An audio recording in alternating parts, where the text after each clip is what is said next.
Itu yang menjadikan akhirnya kita paham alurnya. Gitu. Karena dalam perjalanan saya berdakwah sampai saya akhirnya membuat buku ini menjadi buku yang saya berikan judul Ta'aruf dengan Ilmu. Itu ya karena saya melihat satu persatu, loh kok gelagat ini ada di mana-mana. Dan itu laris di mana-mana terjadi. Ada satu yang saya pernah jumpai, ada pemain musik. Dia ninggalkan musik, segala puji bagi Allah. Tapi setelah itu postingannya itu konfrontatif semua. Nyenggol ini, memamerkan wajahnya Ustadz ini dicoret. Terus merendahkan Ustadz ini. Baru aja dia ninggalkan musik. Yang belum tentu tobatnya pun diterima ketika dia meninggalkan musik. Dia sudah menodai kehormatan orang banyak. Dan menempatkan dirinya seakan-akan menjadi ulama besar. Yang layak membicarakan tentang masalah agama. Selamat datang di channel Langkah Iman Istiqomah. Jangan lupa like, komen, dan subscribe. Dan semoga kita semua mendapatkan ilmu yang bermanfaat. Amin. Saya ingin menyampaikan kepada kita untuk membangun kesadaran kita bahwasanya keterkaitan kita dengan ilmu itu merupakan keterkaitan yang sangat kuat sekali. Karena pada dasarnya kehidupan akhirat kita itu tidak akan pernah dipisahkan bagaimana kaitannya dengan ilmu yang kita pelajari dan kita amalkan pada kehidupan. Bapak Ibu tentunya harus paham, tidak ada doa yang paling kita minta kepada Allah di dalam keseharian yang kita jalani, kecuali adalah kita itu senantiasa memohon kepada Allah dan berdoa semoga kita itu mendapatkan ilmu yang benar, mendapatkan petunjuk yang lurus. Dan kita senantiasa memohon kepada Allah dengan ilmu, amal yang kita peroleh, menghindarkan kita dari virusnya Yahudi dan virusnya orang Nasara. Itulah doa yang kita panjatkan setidaknya di dalam satu hari 17 kali. Belum ditambah ketika kita melaksanakan sholat sunnah. Ketika kita mengucapkan ihdinas siratal mustaqim. Siratal ladina an'amta alaihim ghairil maghdubi alaihim waladdallin. Ya Allah, berikanlah kepada kami sebuah jalan yang lurus. Sebuah jalan dari mereka yang diberikan nikmat, yang tidak mendapatkan murka dan tidak mendapatkan ketersesatan. Dan itu sebenarnya merupakan sebuah permohonan. Semoga kita itu mendapatkan ilmu pada perjalanan kehidupan kita. Maka sesungguhnya ketika kita memahami bahwasanya sepenting itu ilmu pada kehidupan kita sebagai seorang muslim, tentunya kita harus paham. Di sisi yang lainnya kita juga harus mengerti bahwasanya ilmu itu merupakan materi integrasi dan investigasi Allah yang pertama. Sebelum Allah itu bertanya kepada kita tentang masalah-masalah ibadah. Selama ini kita tahunya dan apa persepsi yang beredar di masyarakat itu adalah orang itu kalau dihisap pertama kali yang ditanya adalah sholat. Betul, memang ketika kita dihisap itu pertama kali itu adalah masalah sholat. Tapi kita juga harus paham. Sebelum Allah nanya tentang sholat, karena sholat itu ibadah maghdoh yang ditanyakan pertama kali kepada kita. Maka ternyata sebelum Allah itu nanya tentang sholat kita, Allah itu tanya dulu. Ilmu kita itu bagaimana sebelum Allah nanya tentang masalah yang lain. Malik bin Anas, salah satu ulama besar, itu beliau berkata, di dalam salah satu perkataan yang beliau sampaikan, Inna hadal ilm lahmuka wa damuka wa anhu tus'alu yaumal qiyamah. Sesungguhnya persoalan ilmu yang kalian dapatkan ketika kalian menjadi muslim, itu merupakan persoalan yang penting. Saking begitu pentingnya ilmu, maka kedudukan ilmu itu sebagaimana kedudukan darah dan daging pada diri kita. Kita kan tahu ya, fisik kita itu yang paling dominan itu ya darah dan daging. Makanya kalau ada orang sakit parah, biasanya kita komen, tinggal tulangnya saja, daging darahnya itu seakan tidak ada. Maka Malik bin Anas itu mengatakan kepada kita, sesungguhnya persoalan ilmu itu sebagaimana persoalan darah dan daging. Wa anhu tus'alu yaumal qiyamah. Dan sesungguhnya kamu itu nanti akan ditanya oleh Allah, bagaimana ilmu kamu, apa yang kamu pelajari, dari siapa kamu mempelajari ilmu itu. Itulah materi integrasi pertamanya Allah sebelum Allah nanya tentang sholat kamu, puasa kamu, sedekah kamu, dan keikhlasan kamu. untuk memberi arti penegas pada kehidupan kita. Ilmu itu merupakan perkara paling urgen antara kita dengan Allah.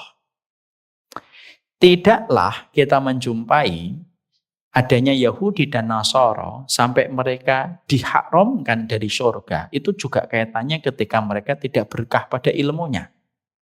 Kita melihat orang Yahudi, kalau kita bisa membedah sebentar. Orang Yahudi itu kenapa mereka itu dimurkai oleh Allah? Mereka punya ilmu, tetapi mereka tidak bisa dan tidak mau beramal dengan ilmunya. Itu yang menjadikan mereka dimurkai oleh Allah. Ilmunya ada, aplikasi pada ilmu tidak pernah hadir. Lalu apa yang menjadi virusnya orang Nasara sampai mereka pun diharamkan dari neraka, padahal banyak orang baik di antara mereka. Karena mereka tidak memiliki ilmu, hanya memiliki amal, tetapi tidak dibimbing dengan petunjuk yang benar. Akhirnya semangatnya melakukan kebaikan tidak mendapatkan petunjuk dan menjadikan mereka pun diharamkan oleh Allah dari surga. Nah ini yang menunjukkan kepada kita, Masya Allah ya, betapa besarnya posisi ilmu pada kehidupan kita. Dan hajat kita kepada ilmu itu bukan hajat biasa, tapi memang hajat yang besar. Sebagaimana dengan bahasa yang paling lugas, yang paling gampang, kita itu kalau ingin mendapatkan pekerjaan di Jakarta, minimal kita harus punya ijazah S1, ilmu yang kita bisa bawa untuk kita lamar ke satu perusahaan. Ingin mendapatkan pekerjaan di Telkomsel, S1, kamu harus punya sebelum melamar pekerjaan di Telkomsel. Kita ingin BP, British Petroleum, minimal kita S1 untuk kita bawa form ijazah kita supaya kita bisa diterima. Kalaulah hanya di Pertamina, kalaulah hanya di BP, ternyata kita sepakat, ternyata ada ilmu yang harus kita miliki, apalagi tentang surga. Jangan sampai kita mengkondisikan bahwasanya surga itu kualitasnya lebih rendah daripada tempat profit bekerja di Jakarta. Lalu kita mengatakan tidak butuh ilmu, yang penting kita beramal. Karena sesungguhnya itu pun merupakan sebuah perangkap setan dalam kehidupan manusia. Cuma masalahnya ketika kita sepakat bahwasanya ilmu merupakan posisi yang paling penting antara manusia dengan Robnya itu terletak pada ilmu, tapi kita juga tidak menafikan. Kalau proses kita, interaksi kita dengan ilmu tidak dengan interaksi yang benar, maka yang terjadi juga banyak penyimpangan. Yang akhirnya bukannya kita mendapatkan barokah dari ilmu itu, tapi bisa jadi akhirnya berakibat kita terjerembab kepada sebuah kesalahan-kesalahan besar. Kalau kita tidak terbiasa berinteraksi dengan ilmu secara jujur. Karena ternyata ilmu itu harus ada harus ada perhatian dari kita bahwasanya ilmu itu harus dikaji secara runut. Bagaimana SOP dari awal, akhlaknya bagaimana, adabnya bagaimana, ilmu itu bagaimana ketika kita berhadapan dengan perbedaan para ulama, bagaimana karakternya, bagaimana menentukan keberkahan ilmu itu, apakah datang kepada kita ataukah tidak, kapan berkahnya ilmu kita hilang dan menguap, itu pun harus kita gali, itu pun harus kita mengerti, supaya betul-betul ketika kita sudah sadar bahwasanya ilmu adalah perkara besar kita di hadapan Allah, kita pun harus menempuh prosedur yang jujur ketika berinteraksi dengan ilmu, dimulai dari anak tangga pertama sampai anak tangga yang terakhir dalam muqaddimah ilmu dan prolog ilmu, sebelum kita membahas tentang ilmu yang menjadi kebutuhan petunjuk kita dalam kehidupan. Hari ini Bapak dan Ibu, kita ini sering sekali mendapatkan berbagai macam kasus yang terjadi bukan di pasar, tapi di majelis ilmu. Sering sekali kasus yang menyesakkan dada kita bukan di tempat preman ketika mereka pesta miras. Tapi justru di majelis-majelis taklim kita sering mendapatkan kasus-kasus terjadi yang seharusnya di tempat majelis ilmu itu harusnya kasus-kasus itu sudah selesai. Tapi justru yang sering kita jumpai banyak kasus yang terjadi di majelis ilmu. Ada orang yang ngaji, tapi ternyata penuh dengan kesombongan. Ada orang yang ngaji, ternyata di depan majelisnya tampak baik, tapi ternyata kalau sudah pulang dari tempat kajiannya, maaf, dia seakan-akan menjadi walinya setan, tapi ketika ngaji dia seakan-akan menjadi walinya Allah. Itu kan berbagai macam hal yang kita khawatirkan. Kalau kita tidak betul-betul belajar, mempelajari ilmu dengan muqaddimah yang kita pelajari terlebih dahulu, prolognya betul-betul kita mengerti dengan baik, kita khawatir. Berbagai macam kasus-kasus ilmu yang sering kita jumpai di majelis taklim itu bisa menimpa kepada siapapun. Yang ketika mereka belajar, tidak terbiasa dengan muqaddimah ilmu. Ya. Karena apa? Belum jaminan orang yang berada di majelis ilmu itu akan lahir sikap yang baik dan benar. Saya ambilkan beberapa contoh untuk semakin memperkuat penjelasan kita dan semakin menegaskan kenapa kita butuh prolog dulu sebelum kajian kitab nanti pada kitab induk yang kita pelajari.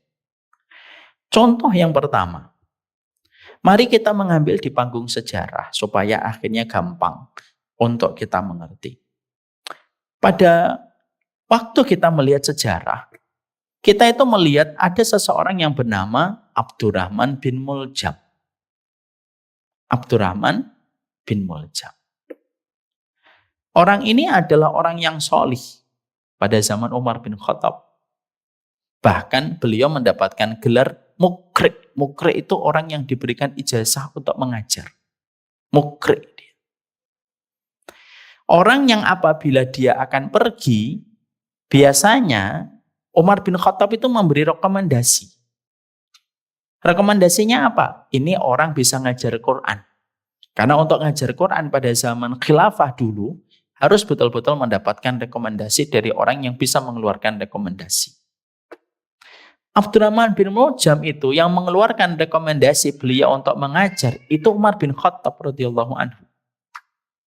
Tapi tahukah kita, seorang Abdurrahman bin Muljam, ketika beliau lahir dari rahim ilmu, beliau sampai mendapatkan rekomendasi, tidak main-main, rekomendasinya dari Umar bin Khattab radhiyallahu anhu.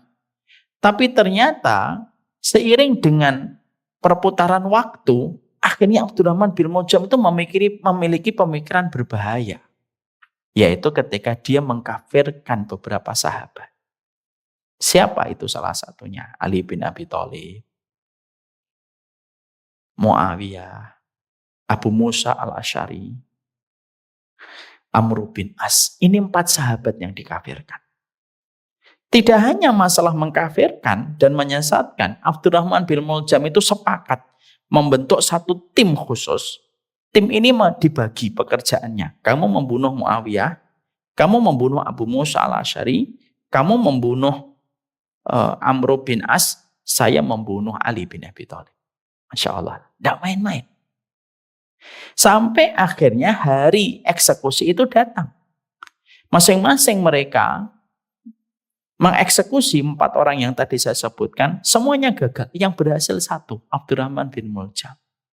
Dibunuh itu Ali bin Abi Thalib tersungkur. Yang menarik adalah ketika Abdurrahman bin Muljam langsung tertangkap oleh para sahabat yang saat itu mendapatinya membunuh Ali, maka karena emosi para sahabat itu mukulin dia. Pukul sana, tendang sana. Tapi pada saat itu ketika Abdurrahman bin Muljam dipukulin, dia tetap berzikir sama Allah. Astagfirullah. Plang, subhanallah. Sampai ada satu sahabat yang gregetan ketika melihat dia selalu berzikir, padahal di sisi yang lainnya baru saja dia membunuh Ali bin Abi Thalib. Tangannya pun belum kering itu darahnya Ali bin Abi Thalib, seorang penduduk surga yang telah dinobatkan oleh Allah. Maka ketika ini belum kering, akhirnya ada salah satu sahabat itu yang gregetan mengatakan, udahlah, potong itu aja lidahnya. Ketika dia mendengar bahwasanya dia akan dipotong lidahnya, dia ketakutan. Lalu mohon supaya lidahnya tidak dipotong. Ada satu orang yang hadir di tempat itu lalu berkomentar, wahai Abdurrahman bin Muljam, ketika engkau dipukuli tidak ada rasa ketakutan. Dan Abdurrahman bin Muljam itu tidak pernah menyesal. Ketika baru saja membunuh Ali dan dikabarkan kepadanya, orang yang kamu lukai itu meninggal dunia, Ali bin Abi Thalib, dan dia penduduk surga. Dia tidak pernah menyesal. Karena dia tetap yakin bahwasanya Ali bin Abi Thalib itu telah kafir. Maka ada orang yang tanya sama Abdurrahman bin Muljam, kenapa kamu ketika dipukuli tidak ketakutan, tetapi ketika kami ada yang mengancam untuk memotong lidahmu, kamu baru ketakutan. Pada saat itulah Abdurrahman bin Muljam itu bisa berkata, kalau kamu pukuli, saya masih bisa berzikir. Tapi kalau kamu potong lidahku, aku tidak bisa berzikir kepada Allah. Padahal baru saja membunuh Ali. Virus yang dimiliki oleh Abdurrahman bin Muljam ini, Masya Allah, dia tidak sama sekali menyesal. Sampai akhirnya dia dikisos, sampai akhirnya dia dibunuh, sempat ditanya untuk bertobat sebelum dia itu meninggal dunia ketika sebelum dieksekusi dengan kisos. Menyesal nggak membunuh Ali bin Abi Thalib? Menantunya Nabi, istrinya penduduk surga, anaknya juga penduduk surga, 2 orang gitu. Tidak menyesal sama sekali. Dan itu betul-betul nyata. Kita tentunya belajar dari fenomena Abdurrahman bin Muljam. Oh, ternyata ada orang yang mereka lahir di majelis ilmu, tapi belum tentu jaminan bahwasanya sikapnya itu akan menjadi benar. Dengan apa yang terjadi pada hidupnya ketika dia tidak bersentuhan dengan ilmu, tetapi tidak mendapatkan keberkahan. Makanya maaf ya, kadang-kadang kita temukan banyak orang yang memiliki pemikiran dan virus sebagaimana Abdurrahman bin Muljam. Mungkin dia ngaji, mungkin dia ikut taklim, mungkin senior ketika dia mengadakan kajian. Tapi begitu gampangnya dia begitu untuk menyesatkan. Begitu mudahnya bagi dia untuk mengatakan ini majelis taklim sampah, ini majelis taklim lalat, ini majelis taklim tidak jelas, ini majelis taklim syubhat gitu. Dan begitu gampang kata-kata penyesatan itu lahir dari lisannya. Yang mana notabene bahwasanya dia itu sebenarnya seorang penuntut ilmu. Inilah yang kita khawatirkan. Apakah sekarang Abdurrahman bin Muljam, apakah betul-betul Abdurrahman bin Muljam itu sekarang sudah tidak ada? Ada. Dalam bentuk versi nama yang berbeda, tapi pemikirannya itu sama. Bagaimana kita jumpai bahwasanya banyak orang yang mereka lahir di majelis ilmu, menyadari penting bahwasanya ilmu merupakan jalan menuju kepada surga, tapi ketika menyadari bahwasanya ilmu merupakan jalan untuk menuju surga, belum tentu proses berkah didapatkan dalam prosesnya dia mencari ilmu. Akhirnya apa? Ya ujung-ujungnya nyasatin orang, Pak. Ujung-ujungnya berbagai macam niat itu menyeleweng dari tujuan dia ketika belajar. Kita tentunya ketika mendapati fenomena Abdurrahman bin Muljam yang disampaikan di dalam sejarah, lah ini menjadi sebuah faedah kita untuk menjadikan kita merenung. Oh berarti ketika kita belajar itu harus betul-betul yang kita perhatikan prosedurnya, memahami dari muqaddimah dan prolog yang benar, adabnya bagaimana, akhlaknya bagaimana, supaya betul-betul ilmu yang kita peroleh itu berkah pada kehidupan kita dan tidak hanya sekedar memperkaya informasi dan maklumat. Karena Masya Allah ya, saya banyak sekali ngelihat orang-orang semacam ini. Majelis ilmu, ini penuntut ilmu senior Ustaz. Udah lama ngaji. Tapi tutur katanya tidak mencerminkan kalau dia itu seorang penuntut ilmu. Bahkan tidak sedikit yang kita sering jumpai itu apa? Ada orang ngaji, tapi gurunya pun tidak selamat dari lesannya. Walaupun terkadang mereka memiliki penampilan, dohirnya sebagaimana dohirnya orang yang mengamalkan sunnah, tapi ternyata isi di dalam kepalanya dan apa yang tertera di hatinya tidak menggambarkan barokahnya ilmu yang dia pelajari. Dan itu khawatir, itu bisa menimpa kepada siapapun. Ya, inilah yang menjadikan kita akhirnya paham. Oh berarti mempelajari muqaddimah ilmu itu penting karena segala sesuatu itu tergantung muqaddimahnya. Kita masak kambing, saya pernah tanya sama orang yang paham betul tentang masalah sate, masalah sop kambing gitu. Saya pernah tanya, Pak, Apa sih kunci yang membedakan ada daging kambing yang perengus, bau, dengan dengan daging kambing yang tidak sama sekali perengus? Dijawab sama beliau. Itu tergantung proses mukodimahnya ketika nyembelih, Ustaz. Kalau nyembelihnya begini, biasanya perengus. Tapi kalau nyembelihnya begini, darahnya begini, insya Allah tidak perengus. Itu ternyata sangat tergantung sama mukodimah. Makanya akhirnya inilah yang menjadikan kita dalam posisi kita sebagai seorang penuntut ilmu. Seorang penuntut ilmu itu harus betul-betul menyadari pentingnya bagaimana kita berinteraksi sama ilmu. Bagaimana membangun attitude kita, karakter kita. Membangun bagaimana akhlak kita ketika kita mempelajari ilmu sesuai dengan apa yang harusnya kita mengerti dan apa yang kita harus pahami supaya betul-betul melahirkan keberkahan dalam proses kita belajar. Ini yang kita cari. Dan itu tidak bisa kita dapatkan keberkahan ketika kita sebagai penuntut ilmu ujuk-ujuk langsung lompat di dalam pembahasan kita. Langsung belajar tafsir, langsung belajar fikih. Ya kalau sudah kayak gitu, ya biasanya fikih dijadikan ajang untuk berdebat. Kan gitu Pak, hari ini kan gitu. Fikih itu dijadikan alasan untuk berdebat.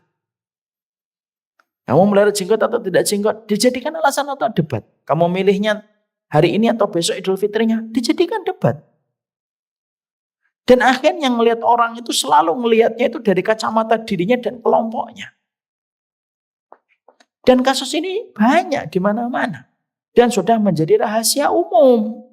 Orang yang belajar, tapi ternyata proses dia belajar karena tidak jujur. Bagaimana prosesnya dia belajar, akhirnya yang terjadi adalah hilangnya keberkahan dalam proses dia apa yang dipelajari. Maaf ya. Saya kadang lihat fenomena semacam ini. Ada orang yang meninggalkan riba. Segala puji bagi Allah. Meninggalkan riba.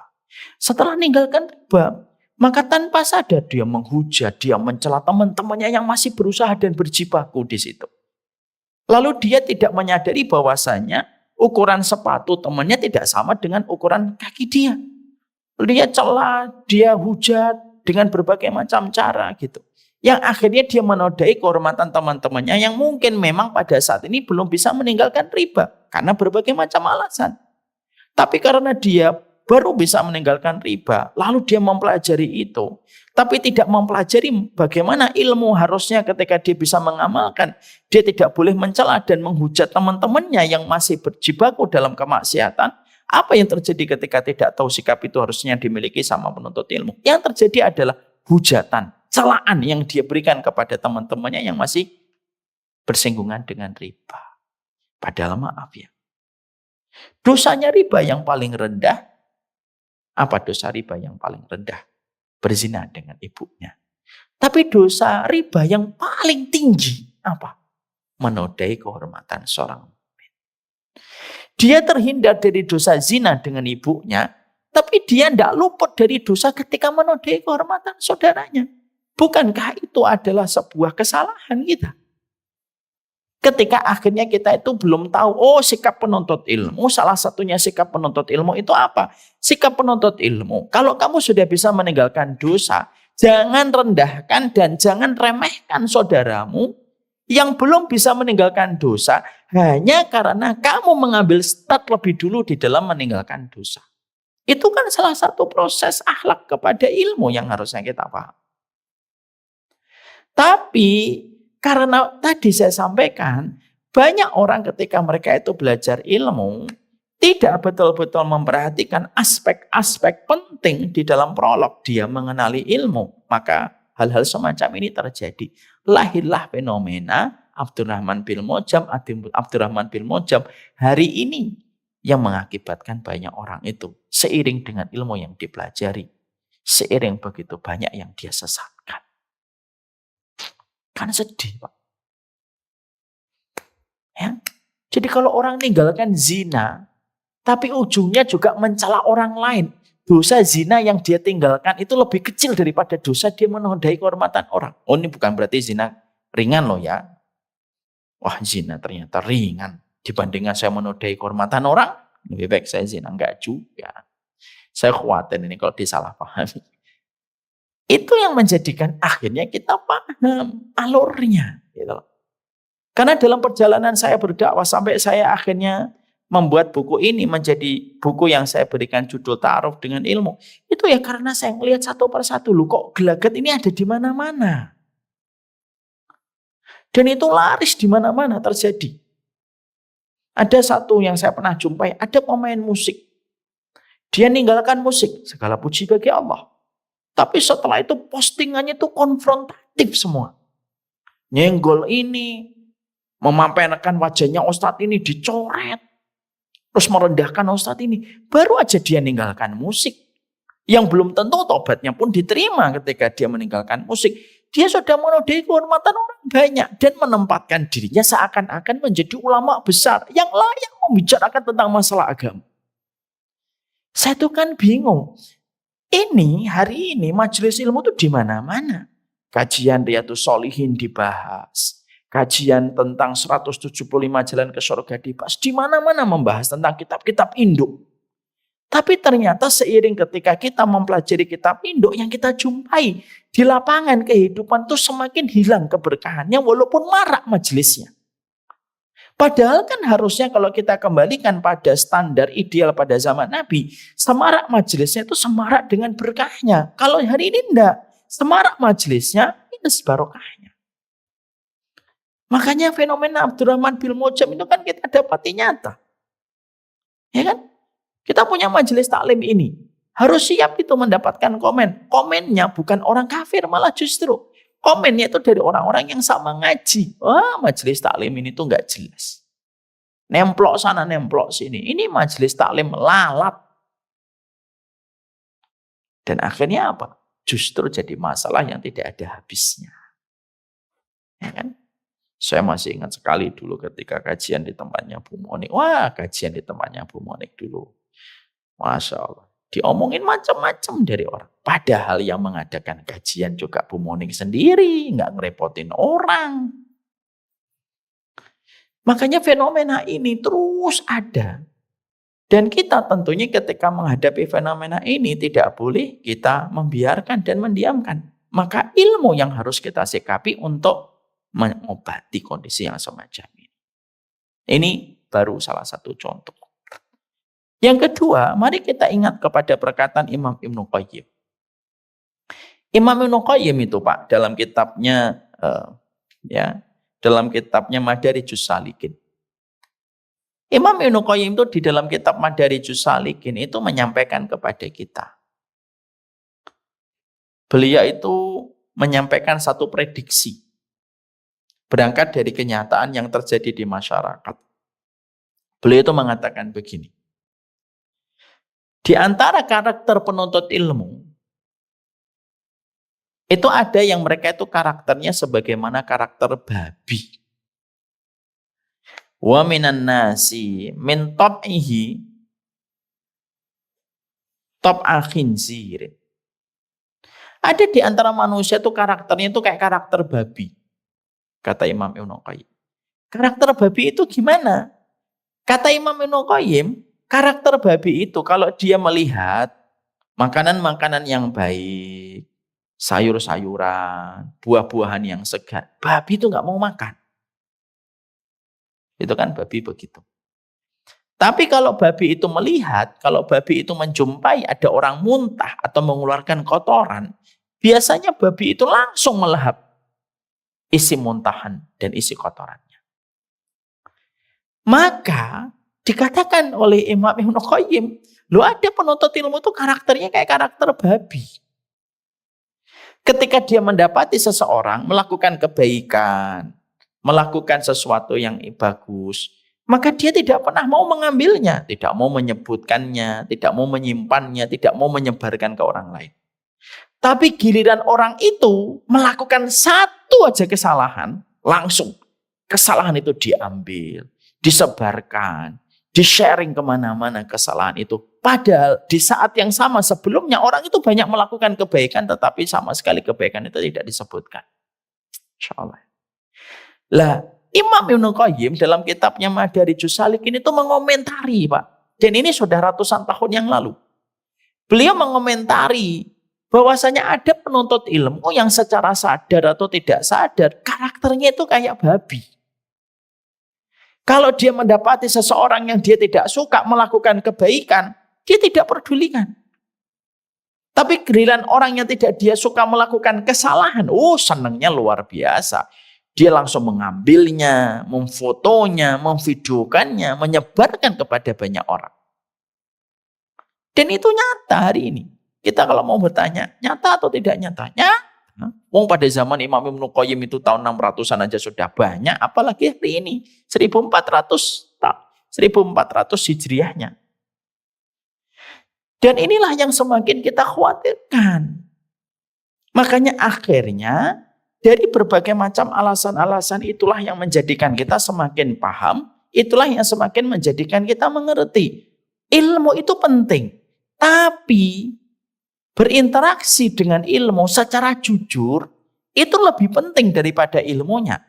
Kalaulah ilmu itu hanya menyebabkan kita terjerembab kepada dosa dan maksiat tanpa kita sadari, dan biasanya orang kalau melakukan dosa itu kalau di antara majelis ilmu biasanya akan mencari pembenaran.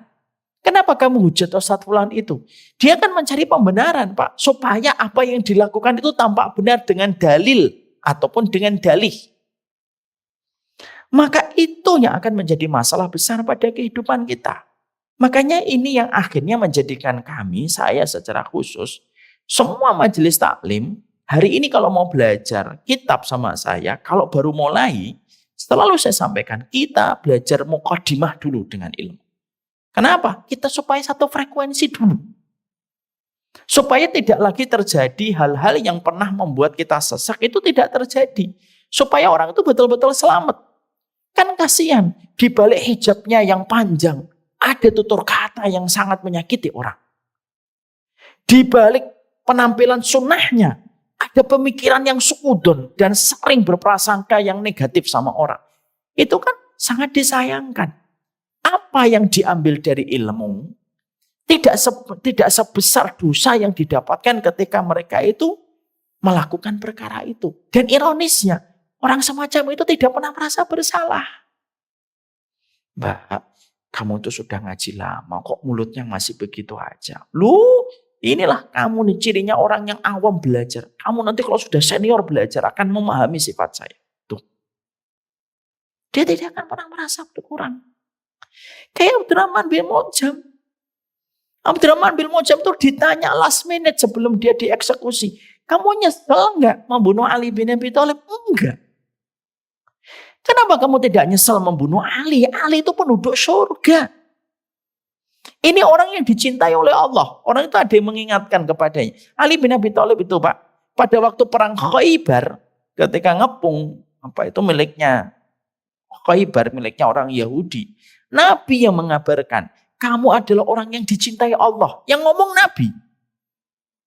Ketika Abdurrahman bin Muljam diingatkan semua keutamaan yang dimiliki oleh Ali bin Abi Thalib, dia tetap mengatakan, saya tidak sama sekali menyesal membunuh Ali. Sampai akhirnya dia dikisos dan dibunuh. Hari ini pun sama, Pak.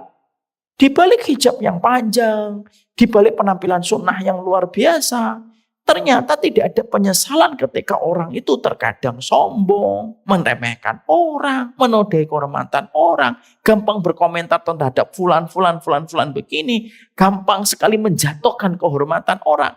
Dan itu yang ironis. Ketika dilakukan sama orang yang harusnya dia menjadi contoh dalam kebaikan akhlak ketika dia sudah lama belajar. Tapi justru sebaliknya yang kita peroleh. Ini yang kita khawatirkan. Anda tidak mau ini terjadi sama kita dalam proses kita belajar. Ya. Hati-hati wajib. Tapi kehati-hatian itu bukan berarti akhirnya kita menodai kehormatan orang. Lah karena pentingnya tentang masalah itulah yang menjadikan kita akhirnya ingin sekali. Kita akan belajar kitab. Kita akan belajar kitab. Kitabnya sudah saya pilihkan. Tapi sebelum kita mempelajari kitab itu, kita belajar dulu tentang ta'aruf kita sama ilmu. Supaya apa yang pernah menimpa kepada Abdurrahman bin Muljam, kepada sifat babi yang diceritakan oleh Imam Ibnu Qayyim dalam kitabnya Madarijus Salikin tidak terulang dan tidak terjadi kepada kita sebagai penuntut ilmu. Akhlak kita harus betul-betul sesuai dengan apa yang dijelaskan oleh orang. Belum lagi, Pak, fenomena ketika kita mendapatkan penyimpangan-penyimpangan yang lainnya itu apa? Yaitu penyimpangan ketika orang sombong dan jumawa dengan ilmunya. Ini sudah parah ini kalau sudah jumawa di balik gamisnya, jumawa dengan jenggotnya, jumawa dengan iktikafnya. Nah, itu menjadi lebih berbahaya lagi. Lah itulah yang akhirnya menjadikan kita paham betul. Ini loh yang akhirnya menjadikan kita memahami betul tentang prolog bagaimana keilmuan yang harus kita kaji. Nanti kita akan mempelajari berbagai macam hal yang ada di dalam pembahasan ini. Dan itu merupakan mukaddimah kita yang pertama. Bahwasanya ternyata betapa berbahayanya kalau kita sudah berkomitmen untuk belajar. Tapi ternyata ketika kita berkomitmen untuk belajar, tidak disertai dengan proses berinteraksi dengan jujur pada ilmu yang kita kaji dan kita pelajari. Inilah pentingnya ta'aruf dengan ilmu. Ta'aruf dengan ilmu itu bukan berarti kita mau nikah harus pakai ilmu, enggak. Yang kita harus kenali itu ilmu kita. Karena ilmu itu menjadi imam kehidupan kita, Pak. Kita ini kalau salah milih suami, penyesalannya panjang. Ya kan? Apalagi ketika kita memilih ilmu yang menjadi imam kehidupan. Komandan tertinggi dalam kehidupan kita itu ya ilmu. Makanya kalau kita salah berinteraksi dan bertaaruf dengan manusia, menyebabkan kita menyesalnya cukup panjang gara-gara kita salah berinteraksi ketika salah memilih calon yang menjadi suami dan istri kita. Akhirnya melahirkan penyesalan yang panjang. Apalagi ketika kita salah berinteraksi dengan ilmu ketika ilmu itu menjadi komandan dalam kehidupan. Jangan sampai kita bodoh terhadap ilmu, yang mana ilmu itu menjadi syarat kita dan paspor kita menuju kepada surga. Ya, makanya inilah yang menjadikan kita akhirnya harus ta'aruf dulu dengan ilmu. Kalau kita sudah berta'aruf dengan ilmu, kita tahu akhlaknya, kita mulai mengamalkan sedikit demi sedikit akhlak kita, interaksi kita, muamalah kita terhadap ilmu dengan cara yang benar, baru kajian-kajian nanti kita bahas sesuai dengan kitab induk yang akan menjadi proses pembelajaran kita. Ayolah, mari kita memiliki proses yang benar di dalam proses kita belajar. Ya. Setelah memahami itu menjadi sebuah mukaddimah, kita teruskan. Kita tentunya harus paham bahwasanya proses keilmuan itu merupakan hal yang penting pada kehidupan kita. Ya. Karena sesungguhnya kehidupan kita tidak pernah dilepaskan dari ilmu. Orang yang paling baik itu adalah orang yang mempelajari ilmu. Sebelum kita membahas panjang lebar, bab yang pertama hari ini yang kita harus mengerti itu adalah ilmu itu apa sih yang menjadi definisinya. Supaya kita paham artinya ilmu itu apa, supaya kita mengerti tentang bagaimana seharusnya yang kita pahami tentang ilmu. Dari tadi kita ngomong ilmu. Sekarang pengertian ilmu itu apa? Maka para ulama lalu menerangkan kepada kita, pengertian ilmu itu adalah ma qalallah wa qala Rasul. Yang dinamakan dengan ilmu itu adalah apa yang dikatakan Allah dan apa yang dikatakan Rasul. Itulah yang disebut dengan ilmu. Jadi kalau Bapak Ibu membaca ayat, membaca hadis tentang keutamaan mencari ilmu, itu tidak semua ilmu, Pak. Tapi hanyalah ilmu yang berkaitan pada perkataan Allah dan perkataan Rasul. Ma qalallah wa qala Rasul. Orang yang belajar arsitek, dia belajar ilmu. Tapi tidak sebesar keutamaan ilmu ketika membahas langsung tentang ilmunya Allah dan perkataan Rasul. Ya, Makanya kalau ada yang mengatakan sesungguhnya mencari ilmu itu jalan ke surga, pikiran kita harus benar dulu mindsetnya. Ilmu yang dimaksudkan hadis itu bukan sembarang ilmu, tapi ilmu yang menuju kepada kehidupan akhirat. Dari perkataan Allah dan perkataan Rasul. Ada yang mungkin bertanya, Ustadz, kalau ada orang belajar ilmu arsitektur, apakah dia tidak dapat pahala? Maka ini ada beberapa kondisi jawabannya.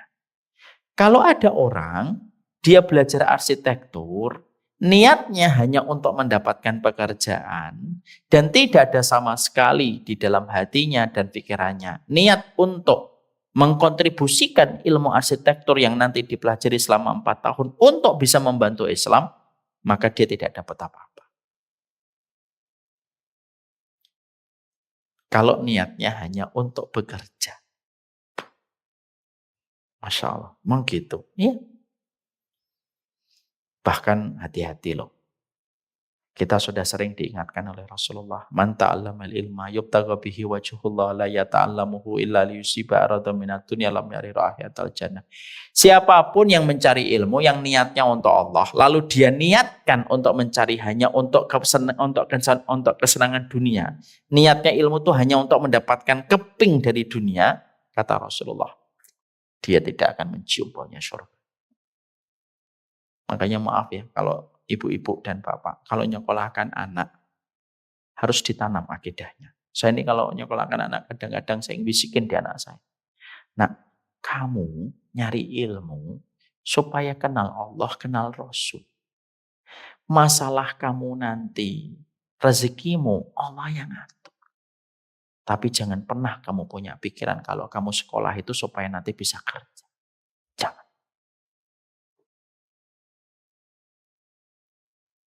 Jadi kalau kita bertanya, karena ilmu tadi definisinya tidak sembarangan ilmu, tetapi ilmu yang dimaksudkan adalah perkataan Allah dan perkataan Rasul, maka kalau ada orang belajar ilmu dunia, maka bagaimana? Kalau dia memang niat dari awalnya sampai akhirnya dia niat belajar itu hanya untuk mendapatkan pekerjaan, ya tidak dapat apa-apa.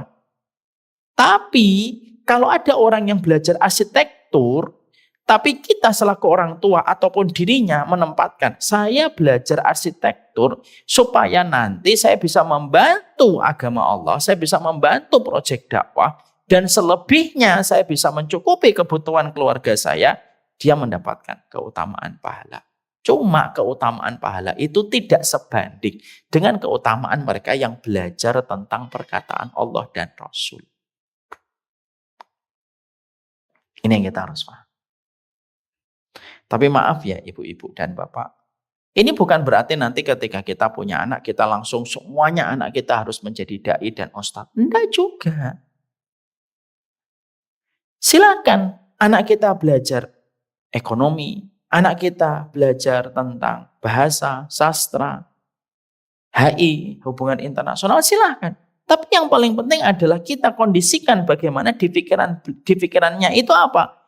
Kalau nanti sudah mendapatkan ilmunya, ijazahnya sudah kamu peroleh, keahliannya sudah kamu dapatkan, pastikan kamu berniat untuk membantu proyek-proyek agama Allah.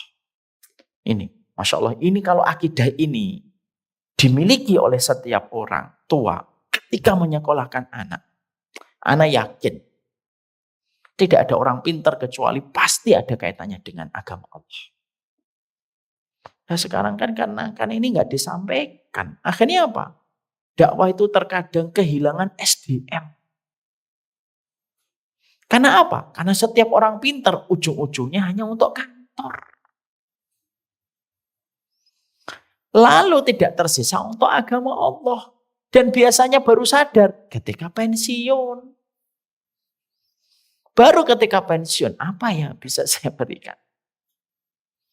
Maka kalau itu terjadi ke kita, setidaknya jangan lagi terjadi untuk anak-anak kita. Makanya akhirnya pembahasan bab pertama yang kita harus paham, yang kita harus sepakati dulu itu ilmu itu apa sih? Dan itu yang tadi dikatakan para ulama.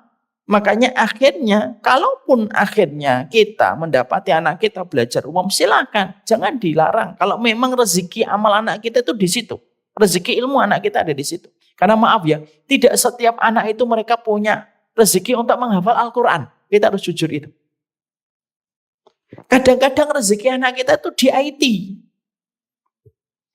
Tidak apa-apa, silahkan belajar IT. Tapi harus kita suntik itu di pikirannya bahwasanya kalau kamu nanti belajar IT, kamu harus punya niat IT yang kamu pelajari berkontribusi untuk agama. Kalau setiap orang tua punya tauhid ketika mereka mendidik anak, saya yakin sumber daya manusianya agama Allah itu tidak akan habis. Tapi karena kita hari ini head to headnya dengan materialisme, ditambah lagi dengan kondisi orang tua yang tidak paham tentang tauhid dalam pendidikan anak, anak itu tidak ngerti, oh saya sekolah dapat ijazah nanti ngelamar kerja. Yang menang selalu materialismenya yang menang. Sumber daya manusia materialisme tidak pernah habis. Karena apa? Diproduksi setiap tahun itu ribuan. Tapi agama Allah itu sering kehabisan. Kenapa? Karena tidak ada tauhid dalam pendidikan. Makanya penting supaya tidak terulang lagi kita harus ajarkan itu sama anak kita. Dan kita kembalikan ke tadi, oh yang namanya ilmu itu apa yang dikatakan Allah dan Rasul. Tapi ingat ya, kalaupun kita belajar bahwasanya ilmu itu adalah perkataan Allah dan perkataan Rasul, kita juga harus paham. Niat mencarinya pun harus ikhlas karena Allah. Kalau tidak, orang yang masuk neraka pertama kali adalah orang yang mencari ilmu akhirat, tetapi niatnya supaya mendapatkan pujian sebagai orang yang alim. Kenapa sih Madinah ngadain kajian di Syamila? Iyalah supaya nanti kita alim gitu. Nanti biar orang tuh komen sama kita itu hormat. Kita ini muridnya Ustadz OM. Misalkan. Itu pun nanti terseleksi lagi. Ustadz OM-nya juga masih nanti akan mendapatkan ujian dari Allah. Kamu dulu belajar dakwah itu kamu apa? Supaya kamu dihormati jadi Ustadz dan jadi guru. Makanya maaf ya Pak. Dipanggil Ustadz itu berat. Panggil Ustadz itu berat. Walaupun sekarang itu apapun bisa menjadikan orang dipanggil Ustadz. Buat konten 3 kali 4 kali sudah dipanggil Ustadz. Tapi memang berat. Tapi itulah yang menjadikan kita akhirnya memahami itu. Makanya dengan kita memahami ini, kita bahas bab yang pertama. Jadi kita tadi mukadimah sudah, langsung ke bab yang pertama. Jadi akhirnya di bab yang pertama yang kita pertegas dulu adalah inilah ilmu. Jadi kalau saya belajar di sini di komunitas kami belajar ini apakah kami belajar ilmu? Iya, kalau yang kamu pelajari adalah Kitabullah dan Sunnah, perkataan Allah dan perkataan Rasul, maka belajar ilmu kamu di sini. Dan itulah yang kita harus yakin dulu. Oh, kenapa saya belajar ilmu? Oh, apa itu definisi ilmu? Supaya akhirnya tidak sampai kita menjadi bingung dengan apa yang kita pelajari. Manusia dalam pusaran ilmu terbagi menjadi 4 orang. Kata para ulama. Ada orang yang tahu, dirinya tahu, lalu dia mengajarkan kepada orang lain supaya tahu. Ini kelompok yang mulia. Ada kelompok yang kedua. Orang yang tahu, tapi tidak sadar kalau dirinya tahu. Akhirnya dia tidak mengajarkan untuk orang dan ilmunya hanya bermanfaat untuk dirinya. Ada yang ketiga. Ada orang yang tidak tahu dan merasa tidak tahu atau bodoh dan dia belajar. Semua 3-tiganya baik. Yang parah itu apa? Yang keempat. Dia tidak tahu atau bodoh, tapi merasa tahu. Dan dia justru mendakwahkan dan mengajarkan ketidaktahuannya. Ini yang paling parah. Jadi akhirnya salah satu di antara orang yang dipanggil ilmu itu yang 1, 2, 3, Pak. Jadi ada orang yang dipanggil ilmu, ada orang yang tidak dipanggil ilmu. Orang yang dipanggil ilmu, orang yang berilmu dipanggil ilmu. Orang yang berilmu walaupun tidak sadar dirinya berilmu, dia dipanggil ilmu. Orang yang merasa bodoh, dia dipanggil ilmu selama dia menyadari kalau dirinya bodoh. Yang paling parah, yang paling banyak dan paling mendominasi mayoritas manusia ketika hidup di muka bumi ini apa? Yang keempat, yang tidak pernah dipanggil ilmu. Orang yang bodoh, tapi tidak sadar dirinya bodoh tentang Allah dan Rasulnya, tapi merasa sok tahu terhadap Allah dan Rasulnya. Ini yang paling bahaya, Pak. Makanya kalau berdebat sama orang yang keempat ini jangan dilayani. Itu kayak nguras air lautan, Pak. Habis tidak pegel, iya. Jadi ada orang yang tidak perlu kita layani debat. Satu, orang yang fanatik buta. Oh, yang kedua, orang yang bodoh terhadap agama, tapi sok tahu. Dan nggak usah dilayanin, Pak.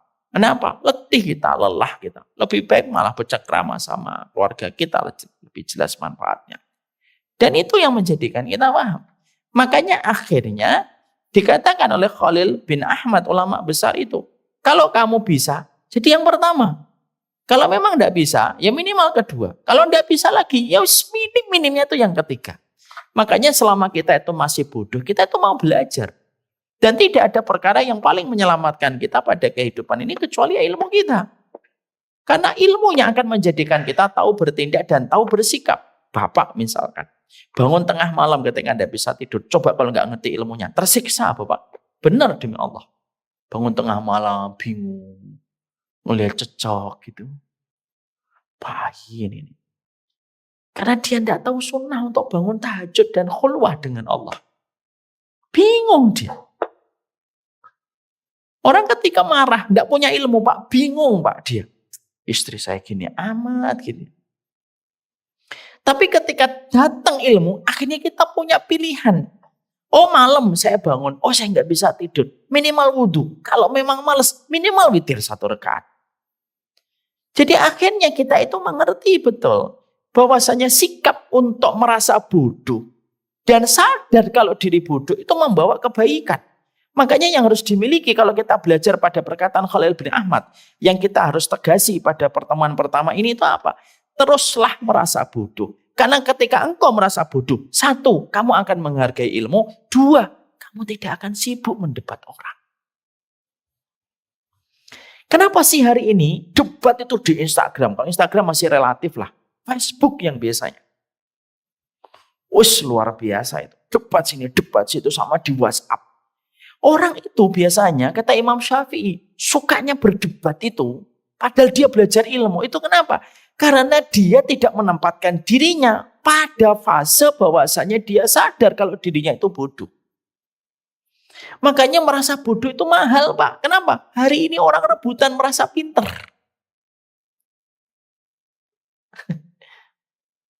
Ya kan? Baru jadi ketua majelis taklim setahun, seakan-akan sudah Quran 32 juz dihafal.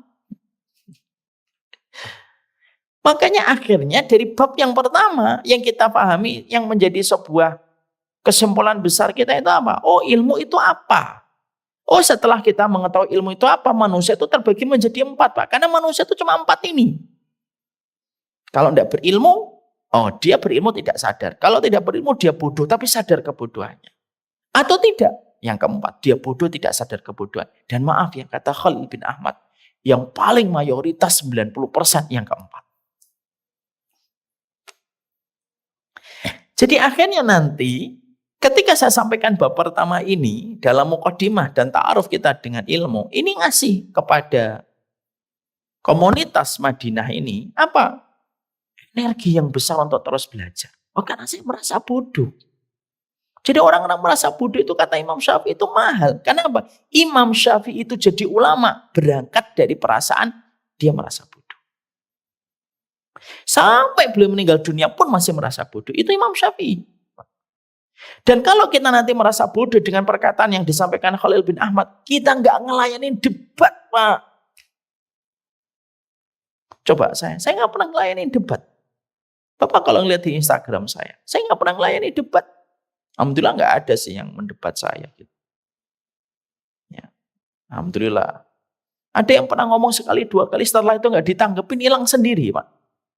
Betul kata bapak saya dulu. Nah, kalau nanggepin orang yang menghujat kamu itu biarkan. Lampu itu kalau sudah habis bensinnya, mati sendiri. Oh, benar juga. Tapi akhirnya membuat kita itu sadar, udah usah debat. Jadi indah kita. Ini baru bab 1, itu ternyata sudah membuat kepada kita mindset yang bagus banget itu. Kenapa kok teman saya debat di mana-mana, Ustaz? Karena mungkin dia merasa berilmu. Kalau kita tenang, tidak usah ditanggepin. Kenapa? Karena saya bodoh. Saya fokus sama pekerjaan saya. Membebaskan kebodohan saya di hadapan Allah. Paham sikap ini dalam majelis ilmu? Tuh, dari bab 1 aja sudah lahir sebuah hal yang luar biasa. Sini aja ngomong bab 1 dari definisi aja. Dan pembagian orang menurut Khalil bin Ahmad itu saja sudah melahirkan sebuah culture, sudah karakternya penuntut ilmu. Karena karakter itu penting dan salah satu karakter penuntut ilmu itu apa? Merasa bodoh supaya tidak gampang kita mendebat orang. Makanya kan betul ya kata orang barat. If you lose your money, you lose nothing. If you lose your health, you lose something. But if you lose your character, you lose everything. Mau saya terjemahkan bahasa Inggris saya? Enggak usah. Tapi disitulah kita paham. Ini karakter yang dibangun. Orang itu nyari ilmu belum tentu punya karakter ilmu. Nah, itu yang kita bangun dulu sebelum nanti kita mempelajari kitabnya. Paham di sini Bapak-bapak?